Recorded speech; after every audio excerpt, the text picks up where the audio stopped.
Bismillahirrahmanirrahim. Assalamualaikum warahmatullahi wabarakatuh. Alhamdulillah wa syukurillah la hawla wala quwata illa billah.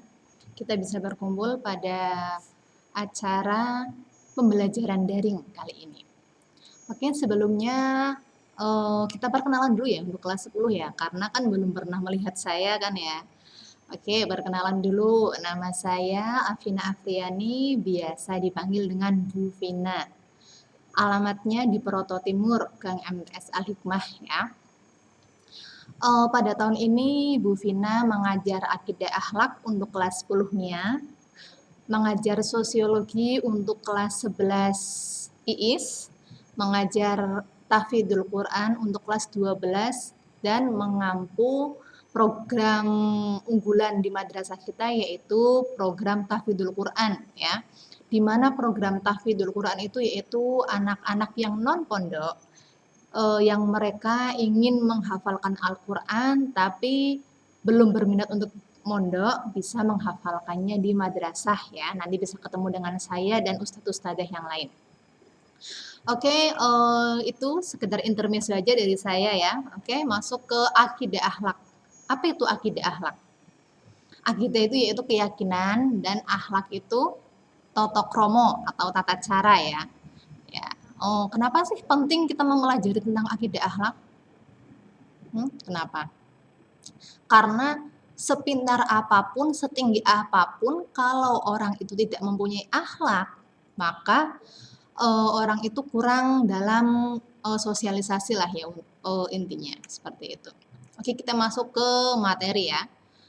Ya, di sini nanti kita akan mempelajari tentang menghindari sifat tercela.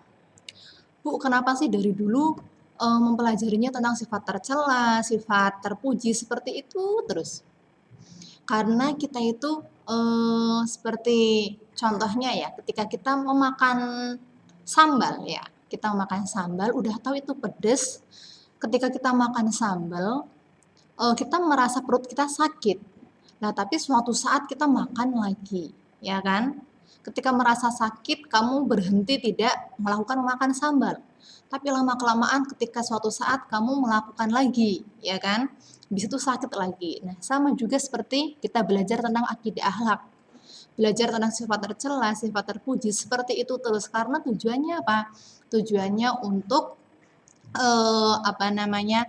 introspeksi diri kita, mengingatkan kita karena setiap hari kan kita mempunyai sifat tercela, sifat terpuji lah. Ketika kita belajar tentang akhlak ini, jadi kita bisa ada filternya seperti itu. Oh iya, kemarin saya berbohong kepada orang tua. Oh iya, ketika kamu udah mempelajari tentang akidah akhlak, tentang sifat-sifat tercela, jadi tahu, oh iya ternyata kemarin itu salah. Jadi untuk suatu saat tidak mengulangi lagi seperti itu. Oke, kita akan mempelajari tentang sifat tercela. Sifat tercela di sini ada hubud dunia, hasad, ujub, sombong, dan riya. Nah, sifat tercela di sini itu terdiri dari sifat-sifat tercela yang ada di dalam hati. Ya, ada sifat tercela, ada akhlak tercela. Kalau akhlak itu perilaku, tapi kalau sifat itu tidak bisa dilihat. Cuman bisa disimpulkan, oh ini si A orangnya pelit, oh ini si A orangnya dermawan, seperti itu. Oke, lanjut. Ya, KI-nya menghayati dan mengamalkan ajaran agama yang dianutnya.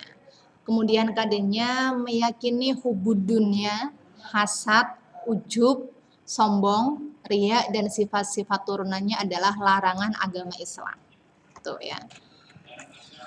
Oke, kemudian kita masuk ke subbab yang pertama yaitu hubud dunia ya. Hubud dunia. Tulisannya hub al dunia, tapi kita membaca hubud dunia. Apa sih itu hubud dunia? Hubud dunia yaitu cinta dunia yang berlebihan. Yang dimaksud di sini yaitu mencintai dunia dengan melupakan kehidupan di akhirat, seperti itu ya. Contohnya seperti apa? Contohnya ketika kita sedang bekerja ya. Kita sedang bekerja kemudian ada waktu sholat atau ada adzan. Nah, kita mengabaikan, nanti dulu, ini nanggung, seperti itu. Kemudian kelamaan udah sampai jam 2. Udah jam 2 siang, lah lupa belum melaksanakan sholat duhur.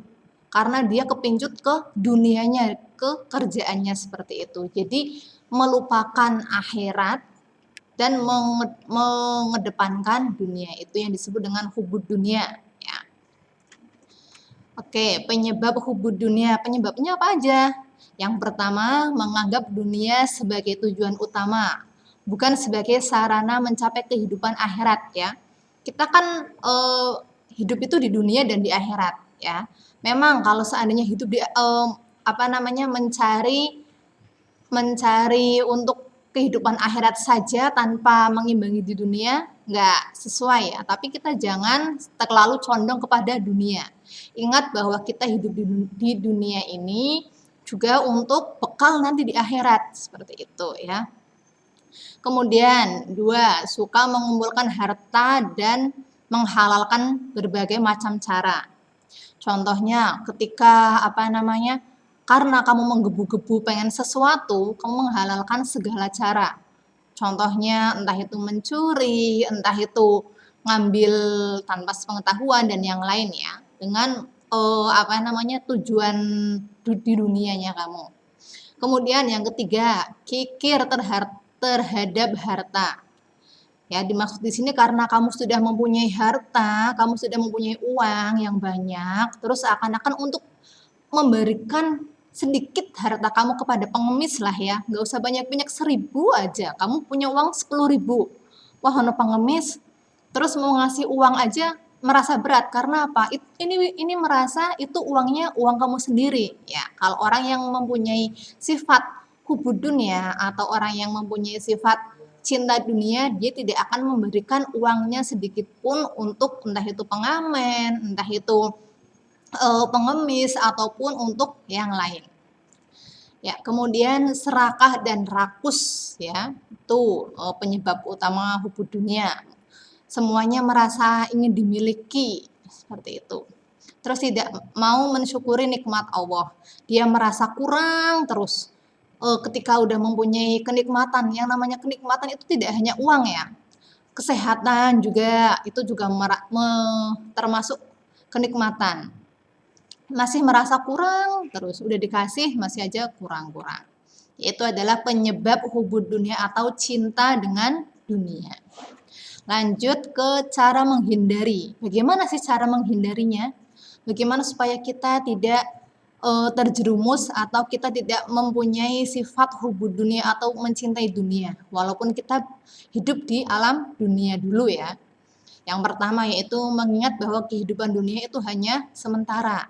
Ya, kamu hidup di dunia ini, kamu hanya sementara dan mencari bekal untuk nanti di akhirat. Ya, seperti itu. Kemudian memperbanyak mengingat kematian. Zaman sekarang apalagi yang karena banyak kasus COVID ya, jadi yang namanya kematian itu nggak hanya orang-orang tua, orang muda, anak kecil itu banyak yang meninggal gitu. Jadi tidak mengingat umur. Makanya mumpung masih muda, ayo kita berbondong-bondong untuk memperbanyak akhlak terpuji kita. Ayo kita berbondong-bondong untuk membantu orang di sekeliling kita ya. Untuk apa? Ya, untuk sosialisasi kita, terus juga untuk merasa hidup kita itu bermanfaat bagi orang lain ya, seperti itu. Kemudian cara menghindari yang ketiga yaitu qanaah. Apa itu qanaah? Qanaah itu adalah merasa cukup ya. Ketika kamu tidak diberi uang tapi mempunyai kesehatan, kamu merasa cukup, itu juga termasuk qanaah. Yang namanya tidak hanya uang ya. Kemudian mengingat bahwa apa yang dilakukan di dunia akan dimintai pertanggungjawaban di akhirat ya. Di dunia itu hanyalah sementara. Semua sekecil apapun, sebesar apapun yang kamu lakukan di dunia ini pasti akan ada pertanggungjawabannya. Seperti itu ya. Entah itu melakukan perbuatan kebaikan, entah itu perbuatan buruk, pasti akan ada pertanggungjawabannya atau timbangannya, seperti itu. Oke, next.